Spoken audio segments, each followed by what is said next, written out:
Hari ini kita belajar pembelajaran IPA KD 3.4 tentang hubungan gaya dan gerak. Ya, sebelum kita mengetahui apa sih itu hubungan gaya dan gerak, setidaknya kita harus tahu apa sih itu gaya dan apa itu gerak.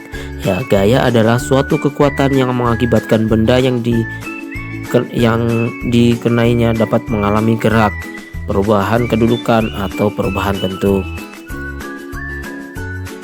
Selanjutnya, gerak adalah perpindahan kedudukan suatu benda terhadap benda lainnya, baik perpindahan kedudukan yang mendekati maupun menjauhi suatu benda atau tempat asal akibat benda itu dikenai gaya. Alat yang digunakan untuk mengatur besar kecilnya gaya disebut dinamometer.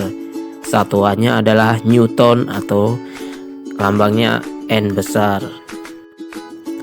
Pembuktian bahwa gaya mempengaruhi gerak benda dapat dilakukan melalui model jungkat-jungkit, ketapel, dan traktor pegas. Yang pertama, jungkat-jungkit. Ya, jungkat-jungkit mempunyai 3 bagian penting, yaitu titik tumpu, kuasa, dan beban. Titik tumpu terletak di bagian tengah. Bagian tengah tersebut berada di antara beban dan kuasa. Sedangkan beban terletak di ujung papan pengungkit. Beban dapat berupa benda atau orang yang akan diangkat. Kuasa adalah gaya yang diperlukan untuk mengangkat benda. Gaya ini terletak di ujung yang berlawanan dengan beban.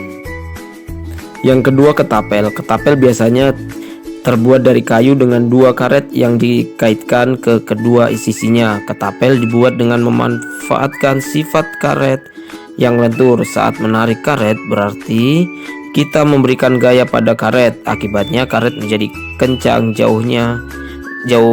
Jauhannya terentangan karet ketapel menunjukkan bahwa gaya yang kita berikan juga makin besar. Hal tersebut dapat kita rasakan dari makin kuatnya tegangan karet pada tangan kita. Yang terakhir, traktor pegas. Traktor pegas bekerja menggunakan gaya pegas. Traktor pegas bergerak karena adanya gaya pegas. Traktor dapat bergerak karena ada gaya karet. Saat roda diputar ke arah belakang, karet akan tergulung pada bilah bambu. Akibatnya karet menjadi kencang. Saat traktor dilepaskan, gulungan karet juga terlepas. Traktor bergerak maju bersamaan dengan terlepasnya gulungan karet. Gaya yang bekerja pada traktor adalah gaya pegas. Oleh sebab itu, traktor bisa disebut traktor pegas. Gaya pegas yang bekerja pada traktor dapat menyebabkan traktor bergerak maju. Traktor pun dapat berpindah dari tempatnya ke tempat semula.